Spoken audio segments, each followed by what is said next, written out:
Well, thank you so much for staying with us. Let's talk about tech use in downstream oil and gas sector. Epump represents a comprehensive, automated and seamlessly integrated solution tailored for fuel station owners and management. The innovative solution is designed to empower station owners with the tools necessary to fully capitalize on their business potential. By providing remote monitoring and control capabilities over day-to-day transactions at the stations, Epump effectively alleviates the challenges and burdens typically linked with managing fuel stations. Someone is wondering, what's he talking about? I'm not the one that's going to give you the details. Ayodeji Ogundiran is CEO of Fuelmetrics Limited, a dynamic technology company specializing in the downstream oil and gas domain. At the forefront of their innovation stands Epump, the flagship product of Fuelmetrics Limited. Thank you so much for joining us this morning. Thank you. Good morning. Thank you for having me. Well, first of all, let's begin with the regulation of the downstream sector. I mean, that's been conversation for over the years. Yep. How helpful would you say it has been? You mean the impact of the regulation? Yes. Okay, so the regulation has been a good development for the country, but for the people, we must admit that it's a bit hard on us. Okay. Right? So are you one of us? Of course, I'm one of the people. Just saying. Okay, but are we fully deregulated? Well, those conversations are a bit tricky. So let's leave it. Yeah. No tricks. So now, how have you personally been affected by this change? If I used to buy fuel for, if I used to spend X amount on fuel monthly before, suddenly I find myself spending X times 3. So, in the faces of the economic reality, everyone, as long as you're driving a car, you are affected. But, I mean, you're an expert in the industry, so you understand the dynamics of the sector. What effects do you believe the deregulation has imposed on fuel station operations? Oh, okay. So, on their bottom line, there's been 3 main impacts caused by this deregulation. If you used to a truck that cost you 6 million naira to lift from depot before suddenly starts costing you 18 million naira plus, meaning you're now spending times 3. Your working capital requirement has suddenly shot up by multiples of 3. That's one impact for them. Another impact is while we may argue that they are making more profits per liter, but if you consider that profit as a ratio of what their working capital is, what they are saying is that their gross margin has actually gone down by as much as 33%. So if you used to make 1.5% on a liter of PMS before, now you're making less than 1%. So and you're spending more to stock those stations. The third impact on their bottom line is, as we can observe, the sales volumes have dropped because lesser people are driving, people are buying lesser fuel than they used to buy. So those are 3 impacts for them. There's one other silent impact. Today, prices can change just like that. The effect of the regulation. So if you're not careful and you don't have the right technology in place to be able to respond to these changes, you might find yourself selling at a loss or selling higher than people are willing to buy, which means you're going to lose sales. So there's a lot of those dynamics affecting the business of the operators of the industry. So then what suggestions would you offer as potential remedies for these challenges you've highlighted? Yes, the industry has a lot of blind spots. If you look at how they operate from when you leave product at the depot till when you sell that product to the consumer, right? There's a lot of black spots, and marketers need to eliminate those black spots using technology. What are some of these black spots? So let's start from when you lift product from the depot. It's not uncommon for you to lift 35,000 liters from the depot, and when you are discharging at the station, you're getting 34,500, 34,300, meaning you've lost some volume. That's one. 2, today, 95% of the filling stations depend on manual reports. Someone has to tell them manually that this is what we sold in a day, with no way of them verifying, until maybe after a month they say let's do audit, or 6 months, or in some cases years, they say let's do audit, and then they start finding a lot of gaps that has accumulated over the years, which has resulted in millions of losses for them. Right. The third is around their payment infrastructure. It's one thing for me to acknowledge that I sold 10,000 liters of product. It's another thing for me to be able to trace the amount, the money made from that payment to my bank account. Right. So today it's not the reality for them. So there's blind spot on logistics, there's blind spot on sales, there's blind spot on payment. Those are things that they need to eliminate with the use of technology. Okay. So to what extent will technology shape the trajectory of Nigeria's downstream oil and gas sector? Okay, the trajectory is changing on its own, right? With the deregulation, business is not as it used to be anymore. It's no longer business as usual. It's no longer business as usual. For some station, you are depending on the fact that the nearest station to me has a lot of queue, so people would not want to stay on that queue. That's why they're coming to buy from me. That station no longer has queues. So it means if you're not careful, your volume is going to drop significantly. Volumes are dropping across board, right, for every station. But beyond the volume drops across board is that there's volume shift as well, right? We are going to move, we as a consumer, we are going to move from stations who are inefficient, right? Either you cannot control the integrity of your station, your manager, your pump, or whatever it is. You cannot control your pricing. You have losses that you're trying to make up in other ways. What's going to happen is, if you're not careful, you're going to lose the entire market. And even your capital becomes capital at risk. So what technology can do is to make you remain competitive in the face of all those changes. Make sure that, okay, while people are buying less, people are buying from me. Whatever volume I'm selling, I'm not incurring losses due to inefficiencies. I'm not depending on outdated approach of doing things. Yes, we've been doing it that way for decades, but it doesn't mean that we have to continue to do it that way. Today, technology is changing everything. Technology means I can be anywhere in any part of the world, and I know exactly what's going on in my filling station. I know what volume I'm selling. I know how much money I'm making. I know what portion of my sales is coming from cash, what portion is coming via POS. If I have retainer customer, how much of those sales am I making? Another thing that's going to change is how we make payments at the gas stations. December last year, and earlier part of this year, when there was scarcity of cash, queue in station, you could see you go to some stations, you want to pay cash. Of course, you don't have cash because there was cash scarcity. You want to use your card, banks were overwhelmed, and then a lot of transactions were not going through. So it means people were stranded. They had money, but they couldn't buy fuel. Stations need to live up to modern reality, expose new means of payment. There's a concept of automated fuel cards. It's not alien, but it's practically still new in Nigeria. Stations need to embrace more of those kind of technology. Self-service should be encouraged, right? Perhaps I can drop my cost per liter by 50 kobo, by 1 naira, by simply allowing people to serve themselves. These are areas that technology can play in transforming the landscape. So is that, I assume that that's what Epump is about. So in what ways is Epump addressing the technological disparities for the downstream sector business in Nigeria, as you have highlighted? Okay, so Epump is a technology product that was developed after extensive R&D, considering the local environment. It's one thing for you to say, I can import technology, I see them in movies, or when I travel, I see how they operate out there, and try to import those technologies. Those technologies were built not with you in mind. Epump was built for the African environment in mind. So all of what we've discussed, if I'm lifting product from depot, how do I ensure I get the accurate volume at my station? When that product is discharging through my underground tank, how do I have visibility in real time to know this is my inventory, this is what I have in tank? No one is siphoning from it. My tanks are not leaking, my products are not disappearing, right? How do I know in real time how much volume I've sold? Do I have to wait until someone puts number? I mean, imagine, let me walk us through the journey a bit.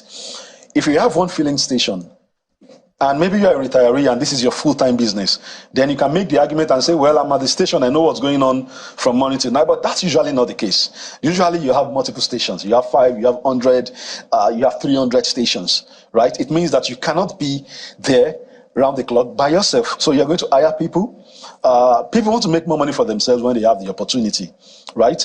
If you don't have a technology that can give you that confidence to know what's going on in your station, you are going to be dealing with wrong input. And you know, there's something about when you are computing your profit, it's garbage in, garbage out. If I've fed you with false information, all your computations are going to be false. Epump gives you that reliability of not having to depend on the human element. The equipment in your station are communicating directly with you. You can be in the United States, you can be in Kenya. Just bring out your phone, you know, okay, this is how much I've sold, this is how much I have left in my tank, this is where my money is. Every day, by 7 a.m., you know, I mean, it sends you an automatic email telling you, oh, this is what you sold yesterday, this is what you have left in your tank. From what you sold, this is where the money is, this is the question you should ask. These pumps have not been performing well. Okay. In summary, it's about efficiency. Okay. How does it work? And is it foolproof? Yes. On the pump side, we install Internet of Things, IoT gadgets into the pumps. Those devices are communicating with the pump.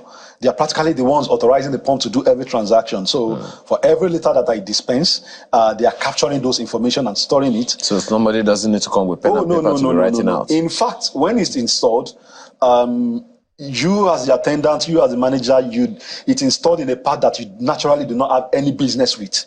You will not be opening the inside of the pump and when you decide you want to go an extra length to tamper it, there's a notification that says, oh, so pump in so stations have been tampered with. So you're no longer getting visibility. And then of course you can start investigating why was it tampered with, because the notification was sent out to you. So it's not waiting until someone comes and says this is how much we sold. It's telling you, it's reading it in real time and it's making it available for you anywhere you are. So you don't need to be in the station, you don't need to be omnipresent, you don't need to be. So that's for the fuel station? Yeah, that's for the fuel station. How about the other places? Is there any device in the tank? Yes. Is there any device in the supplying tanker? Okay, so I mean, technologies are available for every line. Everything from end to end, right? But some part of it might be pricey, some might be more efficient than the others. The most efficient today in filling station operation is automate your pumps, know what your pumps are saying, automate your tanks, know what your inventories are, automate your process. So we don't need to dip that long. Oh, no. So you do not need to pick that, that manual dipping that you take first thing in the morning and last thing at night. What is there is that an automatic tank gauge has been installed in your tank, and this is taking that dipping every minute. No longer about morning and night. So when things go wrong, you can actually investigate at what time of the day did it go wrong. Okay, so how about the ones that supply you tank? I mean, you talked about getting 35,000 or 30,000, whatever, liters from the depot, and then you're getting 30 or 32,000 liters a day. How does that? So that aspect of the business is one aspect that brings argument between the drivers and the stations a lot. Especially when the tank is not leaking. Yes. Most times the tank is not leaking, to be honest. The tank is not leaking. Otherwise there will be explosions everywhere. Of course, the tanks are not leaking. The first thing is, so when you lift product from the depot, the moment you lift it from wherever the depot is till it arrives, the only thing we have today is we can probably track location, which is what most people do. They track location of the truck. Now they are doing what we call gravity discharge at the station, right? Meaning when I'm discharging, there's nothing measuring what is coming out of the truck. It's just flowing in. So I measure what's in the tank, I measure that's in the truck, I measure what's in the underground tank, and that's what I'm reconciling. Outside Africa, you hardly find that. You are doing metered discharge. So if this tanker has brought product and it has a meter fitted on it, if I'm discharging 33,000, the meter on it is going to read 33,000. If you're going to have an argument, you're going to be having an argument about what the calibration of this your meter. And that is easy to investigate because we have what we call the measuring can. I just bring in a can and I show you, oh, no, when I filled in 50 liters, when your meter said it's 50 liters, what came into my can is 45 liters, it's 48 liters, meaning something is wrong. Before you even discharge the rest, we need to correct that. Once that is corrected, then we can be certain that when you say you discharge 45,000 liters into my tank, you actually discharge 45,000 liters into my tank. And with that, you'd have caught a lot of those arguments, a lot of, no, I discharge 43,000, no, you discharge 45,000, because everybody has visibility. And those things are also automatable, meaning I can actually be in the comfort of my room anywhere in the world, and I know what that tank discharged. And I can tell you for a fact that this is what you discharged. And you, the driver, you know yourself, so there's not going to be a basis of argument. So let me ask you again, is it foolproof? I mean, you tried to answer it the other time, but I would like you to expatiate on it. Yes, so they're largely foolproof, right? But as with every technology, things change, things evolve. What companies like Epump, Fuelmetrics, what we do is we're also monitoring to see if people are devising new means of trying to work around these systems. And if we detect that, of course, we are correcting, we are alerting. But you know what? Not having data at all is a worse place to be. Okay. And that is where most people are today. Wow. You talked about IoT. Yeah. Internet. Yeah. And how does it work? Because, I understand, I get the fact that, the device has to be internet enabled and all of that, but power outage, network issues and all those things, how is the circumvention? Okay, so first and foremost, let's address power outage. Stations don't work when there's no power because they require power to put the pump up, right? Yeah. So you don't have concern about power outage. The devices are feeding from the power of the pump, meaning when the pumps are on, those devices are on automatically as well. Does it store data? Yes. Okay. So I'm going that next. Okay. For every transaction it captures on the pump, it's stored locally, first locally on the device before being synchronized to the cloud, right? Implication of that is if there's network outage, those transactions are not lost. They are simply stored on the devices. And the moment internet is restored, they are all synchronized. The devices can hold transaction for up to 90 days. Right? Like our biometric machines for the elections. Well, I don't know. Beavers. Okay, go. I don't know about the beavers, but I know about Epump, right? Epump will store transactions for 90 days. So it means that even if I lose visibility for a while, it's temporal. Once network is restored, everything is synchronized back. So I really have nothing to worry about as a station. So no transaction happens without power, and so long as the transactions are happening, data is being collected. That's correct. And none of it is lost whenever there is power outage. No. None of it is lost whenever there is no internet service. No. So what happens if there is internet outage and the pump is dispensing, for instance? No, so the devices don't require internet to make the pump dispense. Okay, all right. Right. So, but let me speak to one other aspect of ePump. Today, if you have, let's say 50 stations, and there's a price change, typically you would send engineers across those stations to go change those prices. Some say their manager should do it, which is more dangerous in itself, but the more efficient companies will tell you engineers are going around the stations to change it. It was efficient in those days when we have price change once in 6 months, once in a year, but today you can have it. There was a week, there was price change thrice in that single week. Are you going to send engineers across 50 stations distributed around the country 3 times in 1 week? But with technology, I can change 10 times in a day. And that can make me competitive. Automatically? Yes, because on my phone, if I say change the price of this pump to so amount, within 1 minute, regardless of the number of stations I have, all the pumps are going to pick the new prices. But don't forget that you could have different prices in different states. Right? I can group my stations in states and say I want also price for Lagos, also price for Oyo State, also price for Kano State. I have that flexibility, and I can pinpoint and say, okay, I'm not changing everyone else. I'm only changing this particular station. Please don't change Lagos. Well, we can only wish you the best. This has been very, very enlightening, and we can just trust and expect that. First of all, Nigerians are better served. For me, that's the important thing. Does it also help in accurate measurement of liters of fuel that go into tanks? There are allegations in some quarters that certain fuel stations sell the liters shorter than the normal. Does it also help with that? So, yes and no. Okay. Yes and no in the sense that there's between the station management and the driver, there are quite a number of players involved, right? There's a dealer who owns the station. There's a manager who is hired to run the station. There's the attendant who is standing by the station. If you're chauffeur driven, there's your driver who is buying fuel before it gets to you, right? Now, if any of these players that I mentioned were to play foul, guess what we are going to say? Guess who everybody's going to blame it on? The fuel tank. It's on the meters. Yes. Right? But the reality is that it's not every time it's coming from the meters according to the management. But because, like I said before, the managements are blind to the operations of what's going on in their station, they cannot tell. Right? And once Epump is installed, it means they are no longer blind. Right? So one, the manager, the attendant, and every other player lose incentive to say, I'm adjusting the pump by myself. Right? Now, that now speaks to the customer.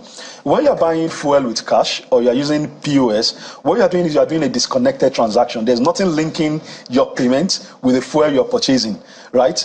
And that's where automated fuel cards come in. When I use automated fuel cards, I take away that power from all of the players, from my driver, from the attendant, from the manager, meaning I'm going to get what the management is actually dispensing. Let's face it, management are more, the integrity of management vary from company to company.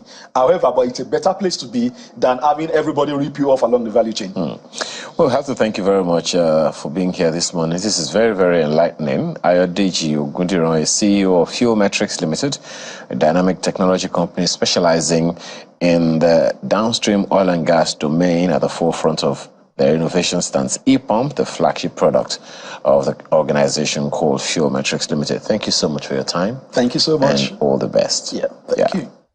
So we're back right after now to take on, well, you know, he just talked now about the likelihood of self-service